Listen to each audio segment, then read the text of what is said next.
আমি আমি যারা এখন অনলাইনে আমার সাথে লাইভে আছে বা পরবর্তীতে দেখবে, তাদের জন্য বলে রাখি যে বাবুল যেভাবে বলল আসলে এটা খুবই রিয়ালিটি। বাস্তবে মানে জবগুলো থেকে শুরু করে স্কলারশিপ কিন্তু লিঙ্কডইন এর মাধ্যমে ম্যাক্সিমাম হয়।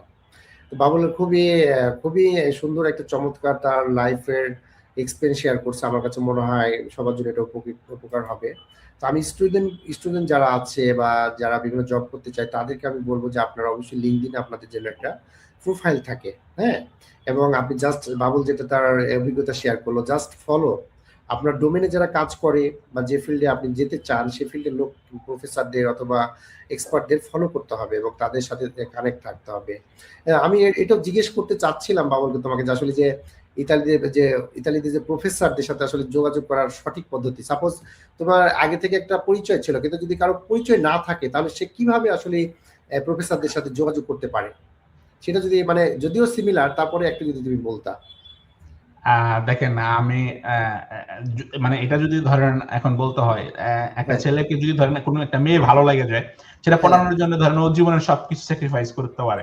ধরেন ঘুম, রাত। আপনাকে যদি পিএইচডি কোনো ধরেন সিমিলার ওয়েতে আপনার ভালো লাগে যায়, সিমিলার ডোমেইনে যান, হ্যাঁ ফর শিওর আপনার অ্যাপ্রোচ থাকা লাগবে ওইভাবে। অ্যাজ অ্যান এক্সাম্পল, হ্যাঁ কিরকম ওই লেভেলের অ্যাপ্রোচ থাকা লাগবে কিরকম? আপনি দেখবেন আন্ডার গ্রাজুয়েটে আপনি বায়োইনফরমেটিক্সের লেটস সে আপনি আরএনএ নিয়ে কাজ করছেন, আরএনএ হ্যাঁ সিকোয়েন্সিং নিয়ে আপনি একটা হ্যাঁ ইউরোপের প্রফেসর পাইলেন। আপনি হ্যাঁ যদি বাংলাদেশ টাইমে যদি ধরেন Bangladesh early in the morning একটা ইমেল সেন্ড করলেন হ্যাঁ ইউরোপের একটা প্রফেসরকে, হুম হুম তার এখানে কিন্তু মিড নাইট, হ্যাঁ সেখানে হ্যাঁ আপনাকে রিপ্লাই করার পসিবিলিটি জিরো। আমি কেন জিরো, বলছি ইয়েস ইয়েস, সরি, হুম, জিরো না সরি, মানে লেস, এটাকে জিরো বলা হ্যাঁ যায় না, লেস, লেস। খুবই কেন? জিরো, হ্যাঁ কারণ তার in the early in the morning এ তাদের অনেকগুলো ইমেল আসবে হ্যাঁ সকালের দিকে।